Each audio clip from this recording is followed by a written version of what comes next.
पति पत्नी आपस में मुलाकात के दौरान किसी प्रकार के, जो बहुत मशहूर चीज़ है हमारे यहाँ, मैं नाम नहीं पढ़ रहा हूँ उसका, सवालात का, क्योंकि बच्चे वगैरह भी बैठे हैं, मियाँ बीवी की मुलाकात के पहले हमल को रोकने के लिए जो तरीके इस्तेमाल होते हैं, 2-3 शक्लें हमारे यहाँ ज़्यादा राइज हैं। जैसे वो ख़वातीन गोली वगैरह लेती हैं या मर्द हजरात कुछ चीज़ों को इस्तेमाल करते हैं। तो सवाल पूछा गया कि उसको इस्तेमाल करना कैसा है।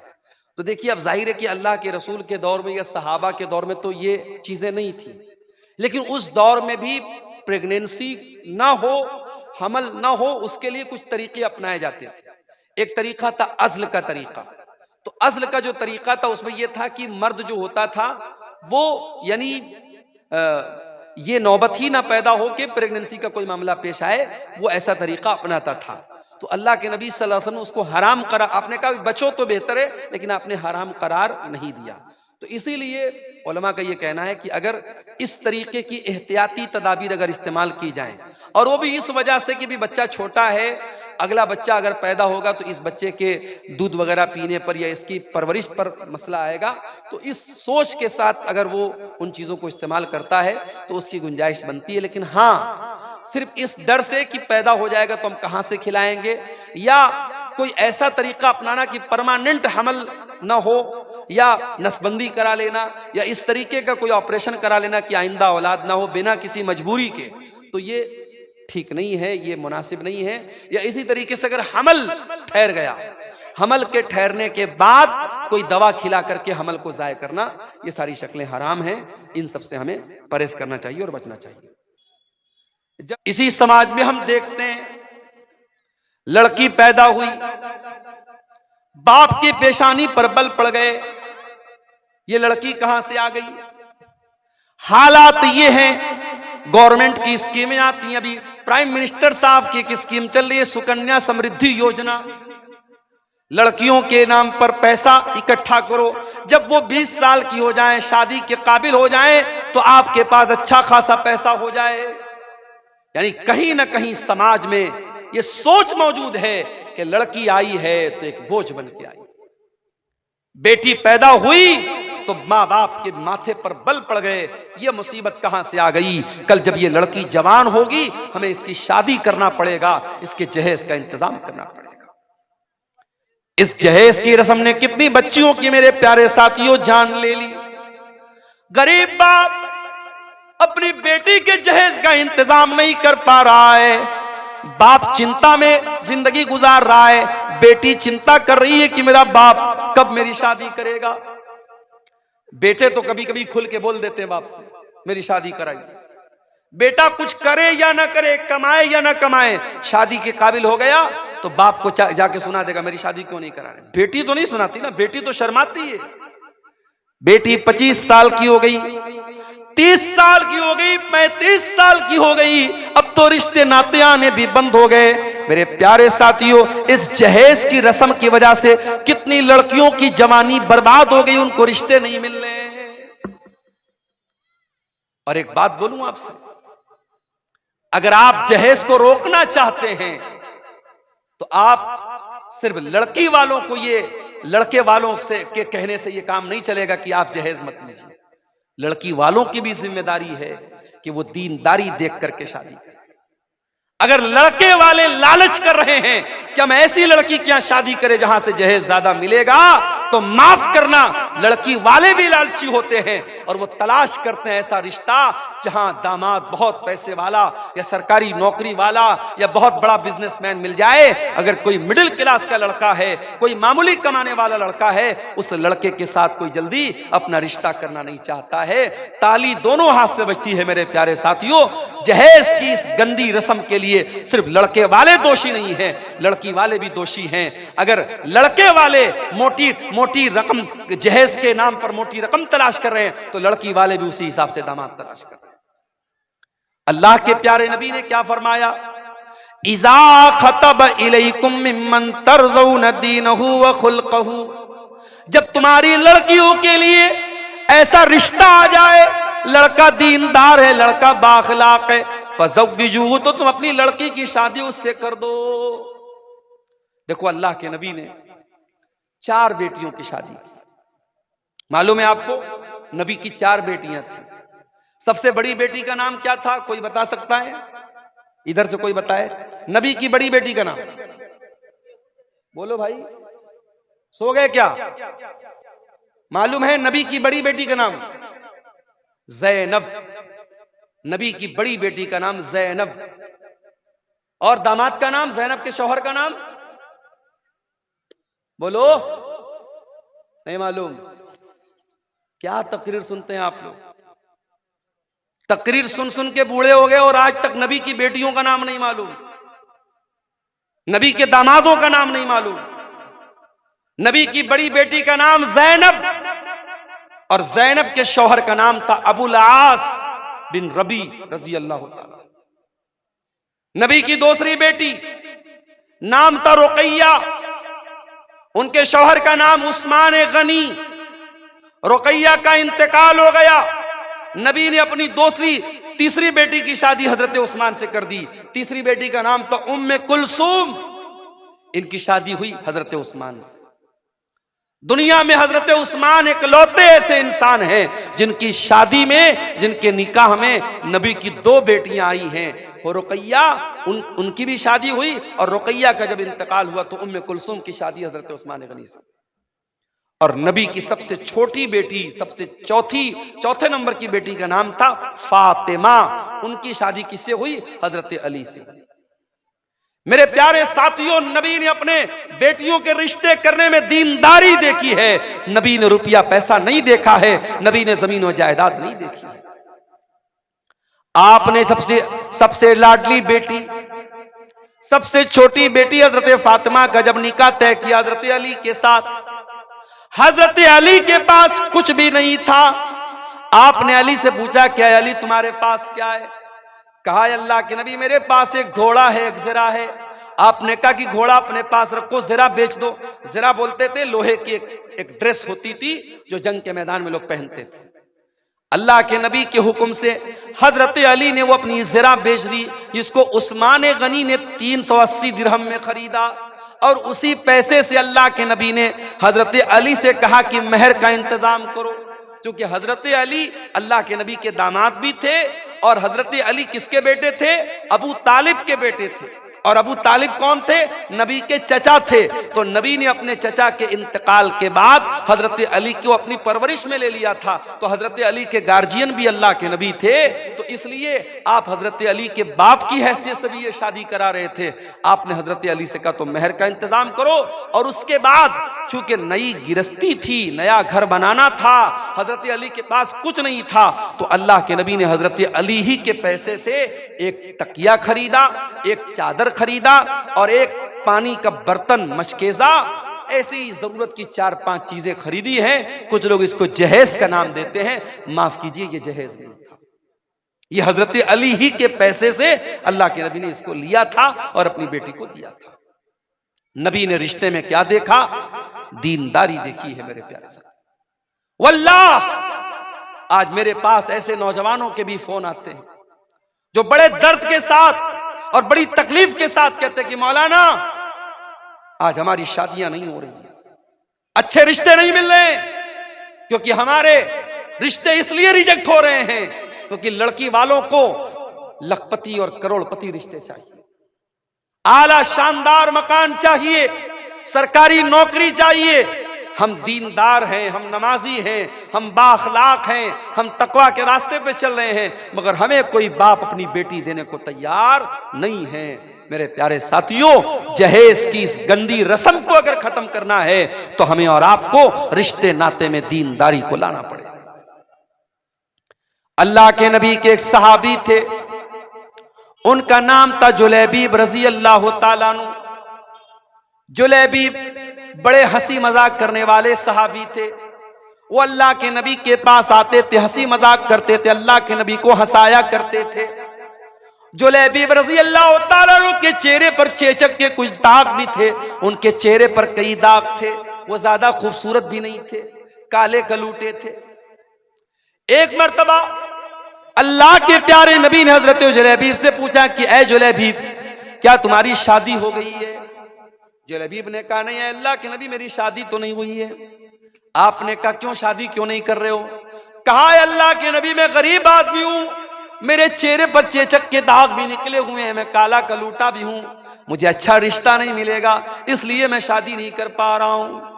आपने कहा कोई बात नहीं, हम तुम्हें एक अच्छा रिश्ता दिलाएंगे, हम तुम्हारी शादी करेंगे। कुछ दिनों के बाद अल्लाह के नबी के पास एक अंसारी साहबी आते हैं। अय अल्लाह के नबी मेरी बहुत खूबसूरत एक बेटी है, मैं अपनी बेटी के लिए एक अच्छा रिश्ता तलाश कर रहा हूं। मेरी बेटी बहुत नेक है, दीनदार है, 5 टाइम की नमाजी है, मुत्तकी और परहेजगार है मेरी बेटी। अय अल्लाह के नबी मैं अपनी बेटी का निकाह करना चाहता हूं, अगर कोई अच्छा रिश्ता हो तो बता दे। आपने कहा कि आपकी बेटी के लिए एक रिश्ता मेरे पास है। सहाबी बहुत खुश हो गए, कहा अल्लाह के नबी जल्दी बताइए किसका रिश्ता है। आपने कहा हम तुम्हारी बेटी की शादी जुलैबीब से करना चाहते हैं। सहाबी जानते थे जुलैबीब को, सहाबी के माथे पर बल पड़ गया, लेकिन चूंकि अल्लाह के नबी की बात थी इसलिए कुछ कह भी नहीं सकते थे। कहा अल्लाह के नबी मैं एक मर्तबा अपने घर में मशवरा कर लेता हूं, उसके बाद आपको कोई जवाब देता हूं। अंसारी साहबी अपने घर आए, बड़े गौर से सुनना मेरे प्यारे साथियों, नबी के दौर में सहाबा के दौर में शादियां कैसे होती थी और रिश्ते कैसे होते थे, जरा गौर करना।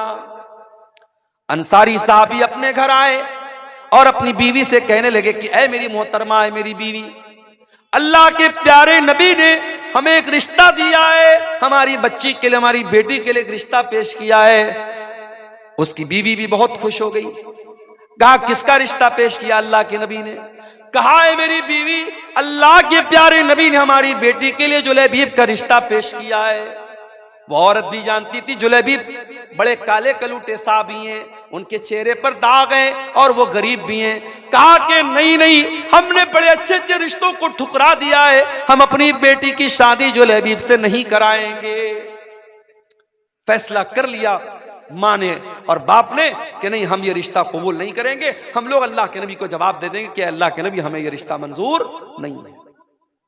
बाप जब जाने लगा घर से, अंदर से लड़की आई, ऐ मेरी अम्मी जान, ऐ मेरे अब्बू जान, 1 मिनट मेरी बात सुन लीजिए। आप लोग ये रिश्ता पसंद नहीं कर रहे हैं, लेकिन आप ये भूल रहे हैं ये रिश्ता नबी ने पेश किया है, ये रिश्ता हमारे पास लाने वाले अल्लाह के नबी हैं। हो सकता है ये नबी का रिश्ता है, नबी ने पेश किया है, हो सकता है कि इसी रिश्ते में अल्लाह ताला ने मेरे लिए बरकत रखी हो। ऐ मेरे अब्बू जान, आप मेरी शादी उसी से करा दीजिए जिसके साथ अल्लाह के नबी ने रिश्ता पेश किया है, मैं तैयार हूं। अल्लाह अकबर। उस दौर की औरतें भी कैसी होती थी। आज तो कितने नौजवानों का रिश्ता जब फोटो जाता है लड़की के पास और लड़की देखती है दाढ़ी वाला है, नहीं नहीं ये नहीं चलेगा, मैं इस मुल्ला से शादी नहीं करूंगी, मैं इस दाढ़ी बाबा से शादी नहीं करूंगी। कितनी लड़कियां हैं जो जिद करके अपने शौहर की दाढ़ी को छोटा करवा देती, कितनी औरतें हैं जिनके नखरों की वजह से शौहर हराम काम कर लेता है। मेरे प्यारी माँ और बहनों, नबी के दौर की औरतें कैसी थीं। सहाबी की बेटी कह रही है कि अय अब्बा जान, अगर नबी ने ये रिश्ता पेश किया है मैं शादी करने को तैयार। सहाबी अल्लाह के नबी के पास आते हैं और पूरी बात बता देते हैं, अय अल्लाह के नबी, मुझे और मेरी बीवी को तो ये रिश्ता पसंद नहीं आया था और हम तो ना करने वाले थे, मगर मेरी बेटी ने कहा कि अगर ये रिश्ता अल्लाह के नबी ने पेश किया है तो मुझे ये रिश्ता मंजूर है और मेरी बेटी शादी करने को तैयार है। अय अल्लाह के नबी, मैं तैयार हूं आप शादी के लिए, आप शादी की तैयारी कीजिए। जब नबी ने सुना कि लड़की इतनी दीनदार है और इतनी अल्लाह और उसके रसूल की बात मानने वाली है, आपने दुआ की, अल्लाहुम्मा बारिक लहा फी ऐशिहा वला तजअल ऐशहा कद्दन कद्दा। ऐ अल्लाह, इस लड़की की जिंदगी में तू बरकतें अता फरमा दे, इस लड़की की जिंदगी में कभी परेशानी ना आए। कुछ दिनों के बाद शादी हुई और वो लड़की अपने शौहर के साथ, हजरत जुलैबीब के साथ हंसी खुशी जिंदगी गुजार गई। कुछ दिनों के बाद अल्लाह के नबी सहाबा के साथ एक जंग में जाते हैं। उस जंग में जुलैबीब भी जाते हैं और जंग के बाद जब शहीदों की लाशों को रखा जाता है, हजरत जुलैबीब रज़ी अल्लाह ताला अन्हु मैदान जंग में उनकी लाश नहीं मिलती है। अल्लाह के नबी अपने सहाबा से कहते हैं जरा तलाश करो, कहीं ना कहीं जुलैबीब की लाश भी मिलेगी। जुलैबीब की जब लाश मिलती है मेरे प्यारे साथियों, तीरों और तलवारों के जख्म से भरी हुई लाश, 7-8 दुश्मनों के बीच में अकेली लाश, जो ये बता रही थी कि जुलैबीब दुश्मनों के नरगे में थे, दुश्मनों के घेरे में थे और कई लोगों से लड़ते हुए वो अल्लाह को प्यारे हुए। अल्लाह के नबी ने देखा जुलैबीब को, आपने कहा ये मेरा नौजवान सहाबी है, इसने अल्लाह की राह में लड़ते लड़ते जान दे दी है। आपने जुलैबीब की लाश को उठाया और अपने कंधे पर आपने उठा करके उसकी लाश को कब्र में आपने उतारा। दुनिया के जनाजे के लिए चारपाई आती है, दुनिया के जनाजे को लोग अपने कंधों पे लेके जाते हैं और जुलैबीब की लाश को अल्लाह के नबी अपने कंधे पे लेके जा रहे हैं और आपने अपने हाथों से कब्र में उतारा और आपने दुआ की, ऐ अल्लाह मैं इस बंदे से राजी था और तू भी इससे राजी हो जा। सहाबा कहते हैं कि जुलैबीब की कब्र को देख करके और उनकी लाश के साथ नबी का मामला देख करके हमारे दिल में यह तमन्ना पैदा हुई कि काश ये हमारी कब्र होती और नबी ने हमारे लिए दुआ की। और उसके बाद जब जुलैबीब का इंतकाल हो गया तो हमें तारीख और सीरत की किताबें ये बताती हैं कि जुलैबीब की वो जो बेवा औरत थी, जो उनकी बेवा खातून थी, वो अल्लाह की राह में सदका और खैरात बहुत ज्यादा करती थी, जबकि आम तौर से बेवा औरतों के पास माल की किल्लत होती है, माल की कमी होती है, मगर अल्लाह ताला गैब से रोजी देता था उस औरत को। इस औरत ने अपने शौक और अरमान को कुर्बान किया था नबी की और अल्लाह की इताअत करते हुए, जिसने कहा था कि मैं जुलैबीब के साथ निकाह करने को तैयार हूं और जिसके लिए नबी ने दुआ की थी कि अल्लाह तो इसकी जिंदगी में बरकत अता फरमाना। उस औरत की जिंदगी में वाकई बरकत पैदा हुई और मदीना में अगर कोई बेवा औरत सबसे ज्यादा अल्लाह की राह में सदका और खैरात करती थी तो सहाबा कहते हैं जुलैबीब की बेवा औरत। मेरे अजीजों, मेरे भाइयों, मेरे बुजुर्गों, ये सहाबे किराम की सोसाइटी थी। हम और आप जरा अपनी सोसाइटी का जायजा लें। हमारे यहाँ रिश्ते नाते में सिर्फ हम सामने वाले की खूबसूरती देखते हैं, सिर्फ रुपया पैसा देखते हैं, सिर्फ जात और बरादरी देखते हैं, हम दीनदारी नहीं देखते हैं। ये जहेज की रस्म ये नहीं खत्म हो सकती, ये लालच नहीं खत्म हो सकता जब तक हम रिश्ते नातों की बुनियाद दीनदारी पर नहीं करें। इसीलिए अल्लाह के नबी फरमाते हैं तुन कहुल मरा तुल अरबईन, जब औरत का निकाह होता है 4 चीजें औरत के अंदर देखी जाती हैं, ले मालिहा वले हसबिहा वले जमालिहा वले दीनिहा। कुछ लोग औरत का माल देखते हैं, कुछ लोग औरत का खानदान देखते हैं, कुछ लोग औरत की खूबसूरती देखते हैं और कुछ लोग औरत की दीनदारी देखते हैं। फज़फर बिज़ातिद्दीन, अल्लाह के प्यारे नबी फरमाते हैं कि ओ लोगों तुम दीनदार औरत को अपने घर में लेकर के आ जाओ, कामयाब हो जाओगे। दीनदार औरत को अपने घर में लेके आओ, कामयाब हो जाओगे। मेरे प्यारे साथियों, आज घरों में सास और बहू के झगड़े हैं, देवरानी जेठानी के झगड़े हैं, ननद और भाभी के झगड़े हैं, हर घर में फसाद है, हर घर में बिगाड़ है। क्यों? क्योंकि हमने खूबसूरती तो देखी है, हमने लंबा चौड़ा जहेज तो हमने देख करके शादी कर ली, हमने दीनदारी नहीं देखी है। दीनदारी को तरजीह दीजिए, दीनदार बाप की दीनदार बेटी को अपने घर में लाइए, इंशाअल्लाह बरकत होगी। मेरे अजीजों, आज समाज की इस्लाह की अगर आप बात करें, शादी ब्याह में आज हमारे यहाँ बहुत सारे मामला गड़बड़ चल रहे हैं।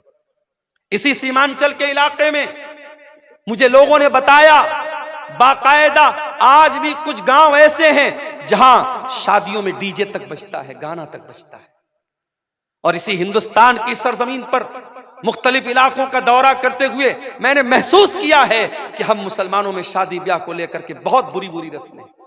अभी मुंबई में परसों में गया था, जहां उलमा को ठहरने का इंतजाम किया गया था। एक मैरिज हॉल था, एक शादी हॉल था, ऊपर उलमा के रहने का इंतजाम किया गया था, नीचे कोई शादी हुई थी, मुसलमान की शादी थी। और सामने जहेज, सामने जो मंडप लगा हुआ था, मंडप में दुल्हन जो है सज करके संवर करके और लहंगा वगैरह पहन करके और मेकअप वगैरह करके बैठी हुई थी और रिश्तेदार सब आ रहे हैं, मर्द भी आ रहे हैं, औरतें भी आ रही हैं और सब उसको देख रहे हैं। ये बहुत सारे इलाकों में ये चलता है कि दुल्हन को बाकायदा मर्द हजरात भी आकर के देखते हैं और मुंह दिखाई तक देते हैं। मेरे प्यारे साथियों, ये रस्में इस्लाम के अंदर नहीं है। इस्लाम बड़ा पाकीज़ा मजहब है, इस्लाम बड़ा साफ सुथरा मजहब है। हमने रस्म और रिवाज के जरिए शादी ब्याह के इस बंधन को बहुत ही नापाक बना डाला है मेरे साथ। और फजूल खर्ची अल्लाह की पनाह है। फजूल खर्ची तो इस कदर हो रही है शादी के मौके पर जिसकी कोई हद नहीं है। कोई बारात पर पैसे लुटा रहा है, कोई अपनी बेटी को सोने से तौल रहा है, कोई बारातियों पर नोटों की गड्डियां बरसा रहा है, कोई आतिशबाजी पर पानी की तरह पैसे खर्च कर रहा है। वो उम्मत जिसके बच्चे आज भूखे प्यासे तड़प रहे हैं, जिसके गरीब बच्चे आज पैसे की कमी की वजह से अपनी पढ़ाई पूरी नहीं कर पा रहे हैं, जिस उम्मत की कितनी गरीब लड़कियां शादी का इंतजाम न होने की वजह से शादी नहीं कर पा रही हैं, उस उम्मत में पैसे वाले लोग अपनी लड़के और लड़कियों की शादी पर बेतहाशा पैसे खर्च करते हैं। मेरे प्यारे साथियों, ये माल अल्लाह की अमानत है। अल्लाह पूछेगा, ये माल हमने तुमको दिया था, मैंने तुमको इसलिए दिया था ताकि तुम सही रास्ते पर खर्च करो। तुमने माल को फजूल खर्ची में और नाजायज जगहों पर क्यों खर्च किया? मेरे प्यारे साथियों, हमें इसका जवाब देना पड़ेगा। और आगे बढ़िए, समाज की अगर इस्लाह करना है, समाज को अगर सुधारना है, अपने अकीदे की इस्लाह करना भी बहुत जरूरी है। मेरे प्यारे साथियों, जिस समाज के अंदर अकीदा दुरुस्त नहीं होगा, तौहीद दुरुस्त नहीं होगी, जिस समाज के अंदर कब्रों पर सजदा किया जाएगा, जिस समाज में तावीज और गंडा पहना जाएगा, जिस समाज में बिल्ली के आगे से गुजरने पर बाइक को और गाड़ी को ब्रेक लगा दिया जाएगा, जिस समाज में तौहीद का कोई नामो निशान न होगा, मेरे प्यारे साथियों, वो समाज कभी नहीं सुधर सकता है। हम और आप मुसलमान हैं और मुसलमान का मतलब ये होता है वो ला इलाहा इल्लल्लाह और मुहम्मद रसूलुल्लाह का कलमा पढ़ने वाला होता है। हमारे दीन की बुनियाद तौहीद पर है। जब तक हमारी तौहीद सही नहीं होगी, हमारा कोई भी अमल अल्लाह ताला क्या कबूल नहीं होगा। तौहीद जब तक दुरुस्त नहीं है, अल्लाह क्या कोई नेकी हमारी कबूल नहीं होगी। अल्लाह के नबी के आने के पहले मक्का में एक आदमी रहता था जिसका नाम अब्दुल्ला बिन जुदान था। बहुत नेक इंसान था, गरीबों को खाना खिलाया करता था, हाजियों की खिदमत किया करता था, हाजियों को पानी पिलाया करता था। अब्दुल्ला बिन जुदान मर गया। हजरत आयशा ने अल्लाह के नबी से पूछा, आए अल्लाह के नबी, अब्दुल्ला बिन जुदान तो बड़ा नेक इंसान था, इतनी गरीबों की मदद किया करता था, दान पुण्य का काम किया करता था, खैरात किया करता था। आए अल्लाह के नबी, क्या अब्दुल्ला बिन जुदान को उसकी नेकी कयामत के दिन काम देगी? क्या वो अल्लाह ताला के जन्नत में दाखिल हो जाएगा? क्या वो जहन्नम के अजाब से बच जाएगा? अल्लाह के नबी ने फरमाया कि नहीं, ऐ आयशा, अब्दुल्ला बिन जुदान की नेकी उसके कोई काम नहीं आएगी। आए आयशा, अब्दुल्ला बिन जुदान ने कभी ये नहीं कहा था रब्बी ग़फ़िरली ख़तीअती यौमद्दीन, ऐ मेरे परवरदिगार तू मुझे कयामत के दिन अपने अज़ाब से बचा लेना। ना वो कयामत के दिन को मानता था, ना अल्लाह ताला की तौहीद को मानता था। मेरे प्यारे साथियों, जब तक तौहीद हमारे अंदर नहीं होगी, जब तक ईमान हमारा ठीक नहीं होगा, तब तक अल्लाह ताला की हमारी कोई भी नेकी कबूल नहीं होगी। अभी मोबाइल पर फेसबुक ऐसे ही खोला मैंने, एक मौलवी चिल्ला चिल्ला के तकरीर कर रहा था कि खाने काबा गौसे आजम के घर का तवाफ लगाता है। गौसे आजम किसको बोलते हैं? हजरत शेख अब्दुल कादिर जिलानी रहमतुल्लाह अलैह को गौसे आजम बोलते हैं। गौस माने मददगार, आजम माने सबसे बड़ा। गौसे आजम माने सबसे बड़ा मददगार। यानी आज मुसलमान अल्लाह को नहीं, किसी वली को और किसी नेक बंदे को कह रहा है कि वो गौसे आजम है। और मुसलमान का ये अकीदा है कि अल्लाह का घर खाने काबा, जिसका सारी दुनिया के मुसलमान जाकर के तवाफ करते हैं, खाने काबा शेख अब्दुल कादिर जिलानी के घर का तवाफ करता है। मेरे प्यारे साथियों, ये अकीदा मुसलमान रख रहा है और मुसलमान का मौलवी बयान कर रहा है। और यही वो अकीदा था जिसके बारे में मौलाना अल्ताफ हुसैन हाली ने कहा था कि करे गैर गर्बुत की पूजा तो काफिर, कवाकिब में माने करिश्मा तो काफिर, झुके आग पर बैर सजदा तो काफिर, जो ठहराए बेटा खुदा का तो काफिर, मगर मोमिनों पर कुशादा है राहें, परस्तिश करें शौक से जिसकी चाहे, नबी को जो चाहे खुदा कर दिखाएं, इमामों का रुतबा नबी से बढ़ाएं, मज़ारों पे जा जा के नजरें चढ़ाए, शहीदों से जा जा के मांगे दुआएं, न तौहीद में कुछ कमी इससे आए, न इस्लाम बिगड़े न ईमान जाए। आज कहीं मुसलमान मुहर्रम पर ताजिया निकाल रहा है, आज कहीं मुसलमान 12 रबीउल अव्वल को डीजे बजा बजा के जुलूस निकाल रहा है, कहीं पेड़ के ऊपर जाकर के धागा बांध करके अपनी बिगड़ी बना रहा है, कहीं हाजी अली की दरगाह पे जाके अपना सर झुका रहा है, कहीं अजमेर में जाके चादर चढ़ा रहा है। ओ मेरे प्यारे भाइयों, अपने अकीदे की, अपनी तौहीद की हिफाजत करना। इस पेशानी को अल्लाह ताला ने सिर्फ अपने आगे झुकने के लिए बनाया है, इस पेशानी को सिर्फ अल्लाह के दर पे झुकाना। मदद मांगना तो अल्लाह से मदद मांगना, बिगड़ी बनाने वाला समझना तो अल्लाह को समझना। मेरे प्यारे साथियों, आज किसी गांव देहात में चले जाओ, नेपाल बॉर्डर पर चले जाओ, मोबाइल आपके पास मौजूद है लेकिन नेटवर्क काम नहीं करता है। मैं अभी नेपाल के इलाके में, बिल्कुल बॉर्डर के करीब के इलाके में गया, जियो का नेटवर्क मेरे मोबाइल पर नहीं आ रहा था। साथियों ने बताया कि मौलाना एयरटेल का नेटवर्क होगा तो शायद यहां काम करेगा, कहीं कहीं वो भी नेटवर्क काम नहीं करता है। दुनिया के बाज इलाके ऐसे हैं वहां आपके नेटवर्क काम नहीं करेंगे, वहां सारे नेटवर्क जाम हो जाएंगे, वहां हुकूमतों ने जैमर लगा दिया है। मेरे प्यारे साथियों, दुनिया के बहुत सारे ऐसे मकामात हैं जहां आपके मोबाइल का नेटवर्क काम नहीं करेगा, मगर मेरे अल्लाह का नेटवर्क तो हर जगह काम करता है। अल्लाह कुरान में कहता है, अम्मन युजीबुल मुज़्तर्र इज़ा दआहु व यक्शिफुस्सू। ऐ मेरे बंदो, मेरे आगे तुम हाथ फैलाओ, मुझसे मांगो, मेरे सामने अपने हाथों को फैलाओ, मैं जरूर तुम्हारी दुआओं को सुनूंगा। अल्लाह के सिवा कौन है जो मुसीबत में फंसे हुए लोगों की मदद करता है? कौन है जो उनको मुसीबतों से निकालता है? हजरत यूनुस अलैहिस्सलाम को देखो, वो मछली के पेट में पहुंचे जहां दुनिया का कोई नेटवर्क नहीं पहुंच सकता, मछली के पेट में पहुंचे जहां तीन तीन अंधेरे हैं, समंदर के पानी का भी अंधेरा है, मछली के पेट का भी अंधेरा है और रात का भी अंधेरा है। तीन तीन अंधेरों में हजरत यूनुस ने अल्लाह को पुकारा, फनादा फिज़्ज़ुलुमाति अल्ला इलाहा इल्ला अंता सुब्हानका इन्नी कुन्तु मिनज़्ज़ालिमीन।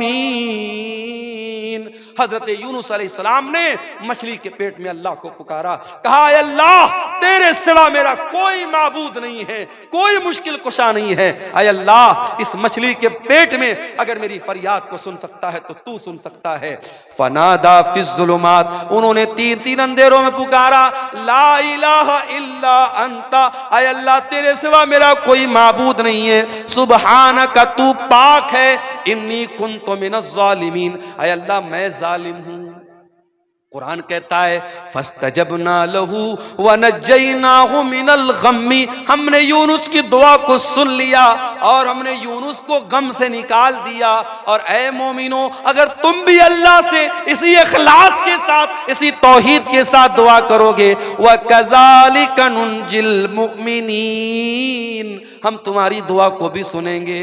मेरे प्यारे साथियों, इखलास अपने अंदर पैदा करो, तौहीद अपने अंदर पैदा करो। आज मुसलमान इस तौहीद से दूर है, आज बुजुर्गों की कब्रों पर मुसलमान सर झुका रहा है, आज मज़ारों और कब्रों पर औरतें जाकर के अपने ईमान और अपनी इस्मत का सौदा कर रही हैं। ओ मेरी प्यारी माँ बहनों, हमेशा अपनी तौहीद की हिफाजत करना, मर जाना, कट जाना, जल जाना, अपनी तौहीद से कभी कोई समझौता न करना, अल्लाह के सिवा किसी और के आगे कभी हाथ न फैलाना, अल्लाह के सिवा किसी और की बड़ाई कभी न बयान करना, अपने ईमान और तौहीद पर कायम रहना। इसके बगैर आप समाज की इस्लाह नहीं कर सकते। और आगे बढ़िए, समाज की इस्लाह करना है हमें, और आपको एक काम और भी करना पड़ेगा। मुसलमान नौजवान आज पैसा कमाने की अंधी दौड़ में भाग रहा है, कोई जुआ के जरिए पैसा कमा रहा है, कोई सट्टेबाजी के जरिए पैसा कमा रहा है, कोई ब्याज के जरिए पैसा कमा रहा है। इसी बिहार के बाज़ इलाकों में मुझे लोगों ने बताया कि जिन मुसलमानों के पास ढेर सारा पैसा है, वो अपने ही मुसलमान भाई को ब्याज पर कर्जा दे रहे हैं। ऐ मुसलमान, तुझे मालूम नहीं कि तेरी शरीयत में इस ब्याज को कितना बड़ा गुनाह करार दिया गया है। अल्लाह के नबी ने फरमाया के सूद के ब्याज के 70 से ज्यादा दरवाजे हैं, जिसमें सबसे हल्का दरवाजा यह है, सबसे हल्का दर्जा यह है, अय्यन की हर रजुल उम्महु, कि इंसान अपनी सगी माँ के साथ जिना करे। अपनी सगी माँ के साथ जिना करना जितना बड़ा पाप है, जितना बड़ा गुनाह है, उससे भी बड़ा गुनाह ब्याज की रकम खाना है। इस्लाम में ब्याज के लिए कोई जगह नहीं है, और आज मुसलमान ब्याज खा रहा है। कोई बैंक से मिलने वाला इंटरेस्ट खा रहा है, कोई एफडी करा के खा रहा है, कोई अपने ही मुसलमान भाई को ब्याज पर कर्जा देके ब्याज खा रहा है। मेरे प्यारे साथियों, ये ब्याज की रकम तेरे घर में आएगी, तेरी नेकियों को बर्बाद कर देगी, तेरे घर के चैन को बर्बाद कर देगी, तेरे सुकून को बर्बाद कर देगी। अल्लाह के नबी फरमाते हैं, ओ लोगों कान खोल करके सुन लो, जिस जिस्म की परवरिश हराम कमाई से हो जाए, फन्नारु औला बिही, वो जिस्म जहन्नम की आग में डाला जाएगा। अल्लाह के नबी फरमाते हैं, इन्नल्लाह तय्यिबुन ला यक़बलु इल्ला तय्यिबा, अल्लाह पाक है और पाक चीजों को कबूल करता है, अल्लाह नापाक चीजों को कबूल नहीं करता है। फिर अल्लाह के नबी फरमाते हैं, ओ लोगों, अल्लाह कुरान में ईमान वालों को भी यही हुक्म देता है, या अय्युहल्लज़ीना आमनू कुलू मिम्मा फिल अर्ज़ि हलालन तय्यिबा, ऐ ईमान वालों, जमीन के अंदर जो हलाल चीजें वो खाया करो। और अल्लाह अपने रसूलों से कहता है, या अय्युहर रुसुलु कुलू मिनत तय्यिबाति वअमलू सालिहा, ऐ मेरे पैगंबरों, ऐ मेरे रसूलों, पाक चीजों को खाया करो, हलाल चीजों को खाया करो। रसूलों को भी अल्लाह ने हलाल खाने का हुक्म दिया, और ईमान वालों को भी अल्लाह ने हलाल खाने का हुक्म दिया। और आगे अल्लाह के नबी फरमाते हैं, एक आदमी बहुत लंबा सफर करके आता है, उसके बाल मैले कुचैले हो जाते हैं, उसके कपड़े गंदे हो जाते हैं, और वो हाथों को उठा उठा के दुआ करता है और कहता है कि ऐ मेरे रब, ऐ मेरे रब, लेकिन उसका खाना हराम कमाई का, उसका पानी हराम कमाई का, उसका लिबास हराम कमाई का, उसकी परवरिश हराम कमाई की। फअन्ना युस्तजाबु लिज़ालिक, अल्लाह के नबी फरमाते हैं, उस इंसान की दुआ कहां से कबूल होगी। ओ मेरे प्यारे साथियों, आज हर जलसे में दुआ हो रही है, हर प्रोग्राम में दुआ हो रही है, फिर भी जालिम के जुल्म नहीं रुक रहा है, फिर भी हमारी जानो माल पर हमले हो रहे हैं, हमारी मस्जिदों पर हमले हो रहे हैं। कहीं ऐसा तो नहीं कि हमारी हराम खोरी की वजह से हमारी दुआएं कबूल नहीं हो रही हैं। ओ लोगों, अपनी कमाइयों को हलाल कर लो, जब तक कमाई हलाल ना होगी तब तक अल्लाह ताला दुआओं को कबूल नहीं करेगा। सूद खा रहा है मुसलमान, ब्याज खा रहा है मुसलमान। हमारे कितने नौजवान हैं जो ऑनलाइन जुआ खेल रहे हैं, सट्टेबाजी कर रहे हैं, कोई क्रिकेट के मैच पर सट्टा लगा रहा है, कोई एविएटर गेम में पैसे लगा रहा है, कोई शेयर मार्केट में जो हराम शक्लें हैं उनमें पैसा लगा के पैसा कमाना चाहता है। वो लोगों, हलाल तरीके से करोड़ों कमा लो, हराम तरीके से 10 रुपया भी ना कमाना। हराम कमाई आपकी नेकियों को बर्बाद कर देगी। और आगे बढ़िए, समाज की इस्लाह अगर करनी है, अपनी औरतों की भी इस्लाह करना बहुत जरूरी है। ओ मेरी प्यारी माओ बहनों, जिस इस्लाम के अंदर आपको ये हुक्म दिया गया, वह करना फी बुयूतिकुन्ना, ऐ औरतों तुम अपने घर में इज्जत के साथ रहा करो। वला तबर्रजना तबर्रुजल जाहिलियतिल ऊला, और जब तुम घर से निकला करो तो बन संवर करके न निकला करो।